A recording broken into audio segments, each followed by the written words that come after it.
உண்டாகட்டும். நேற்று நாம் தியானித்த வண்ணமாக உன்னதங்களிலே நம்மை உட்கார செய்கின்ற தேவனாக நாம் தேவனை பார்க்கிறோம். ஏனென்று சொன்னால் நம்மை அவரை போல உருவாக்கி கர்த்தர் உங்களுக்குள் உருவாகும் அளவும் என்று சொல்லி நாம் பார்த்த வண்ணமாக அவரை போல உருவாக்கி அவருடைய சமூகத்திலே உன்னதங்களிலே அவரோடு கூட உட்கார செய்கின்ற அளவுக்கு தேவன் உன்னதமானவராக இருக்கிறார். இந்த வேளையிலும் கூட இன்னும் சற்று ஆழமாய் அவருடைய காரியங்களை அறிந்து கொள்ளும்படியாக 1 தீமோத்தேயு 6ஆம் அதிகாரம் 16ஆம் வசனம், ஒருவராய் சாவாமை உள்ளவரும் சேரக்கூடாத ஒளியிலே வாசம் பண்ணுகிறவரும் மனுஷரில் ஒருவரும் கண்டிராதவரும் காணக்கூடாதமாய் இருக்கிற அவருக்கு கனமும் நித்திய வல்லமையும் உண்டாயிருப்பதாக ஆமேன் என்று சொல்லி இங்கே பவுல் சொல்வதை பார்க்கிறோம். தெளிவாக திட்டமாக தேவனுடைய காரியத்தை விளக்கத்தோடு பவுல் சொல்லுகிறார். ஒருவரும் சாவாமை உள்ளவர் என்று சொல்லி அவர் ஒருவரே, தேவன் ஒருவரே, அவர் சாவாமை உள்ளவர். இன்றைக்கு உலகம் கிறிஸ்துவுக்கு முன் கிறிஸ்துவுக்கு பின் என்று சொல்லப்படுகிறது. ஆனால் கிறிஸ்துவானவர் ஆதியிலே உலகத்தை உண்டாக்கின போதே இருந்ததாக அதே புத்தகத்திலே வாசிக்கிறோம். அநேக புத்தகத்தில் அவருடைய காரியங்கள் சொல்லப்பட்டிருக்கிறது.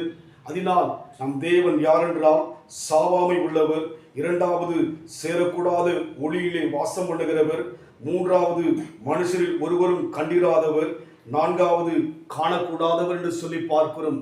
இப்பேற்பட்ட தேவனை நம் வாழ்க்கையிலே ஒவ்வொரு நாளும் நம் உள்ளத்துக்குள்ளாய் அனுபவிக்கிறோம் என்று சொன்னால் அவர் நம்மை உன்னதங்களிலே உட்கார செய்கிறார் என்று சொல்லும்போது அதை நினைத்து பார்க்கும்போது நம் உள்ளத்துக்குள்ளாக எவ்வளவு ஒரு தைரியம், எவ்வளவு உற்சாகத்தை தேவன் கொடுக்கிறார் என்பதை பார்க்க வேண்டும். அதனால் இன்றைக்கு அநேகர் சொல்கின்ற காரியங்கள் தேவனை கண்டதாக பவுல் சொல்லுகிறார்.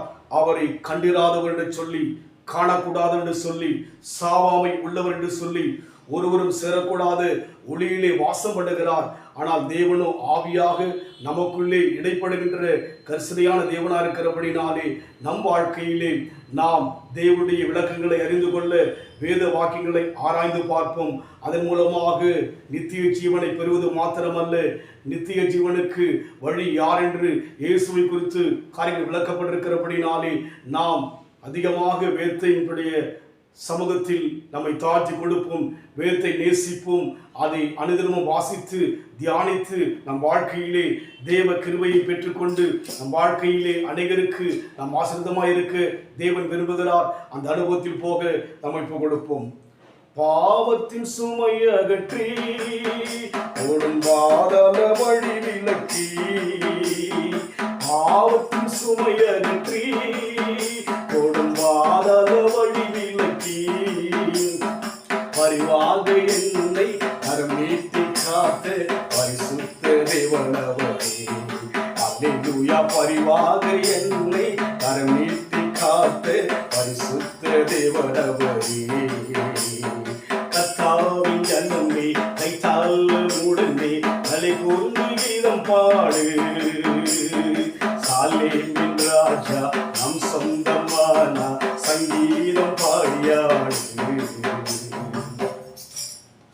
சங்கீதம் சந்தோஷமாக இருக்கிறவன் சங்கீதம் பாடக்கடவுள் என்று சொல்லி பார்க்கிறோம். அன்பின் ஆண்டவரே, சாவாமை உள்ளவரும் ஒருவரும் சேரக்கூடாத ஒளியில் வாசம் பண்ணுகிறவரும் மனுஷனால் கண்டிராதவரும் காணக்கூடாததான தேவனே, நன்றியோடு கூட ஸ்தோத்திரிக்கிறோம். நாங்கள் ஒவ்வொரு நாளும் ஆண்டவரே உம்மை காணாமல் விசுவாசித்து மகிமை எங்களுக்குள் அனுபவிக்க, உம்முடைய பிரசன்னத்தை எங்களுக்குள் ஆள்வதை உணரும்படியான அந்த கிருபையை தொடர்ந்து கொடுப்பீராக. வேத வசனங்களை எங்கள் வாழ்க்கையிலே விலகிக் கொள்ளும்படியாக தேவ ஆவியானவர் எங்கள் உள்ளத்தில் வெளிப்படுவீராக. பொறுப்படுத்திக் கொள்ளுங்கள் இயேசுவின் நாமத்தில் பிதாவே, ஆமென். கர்த்தர் ஆசீர்வதிப்பாராக. God bless you.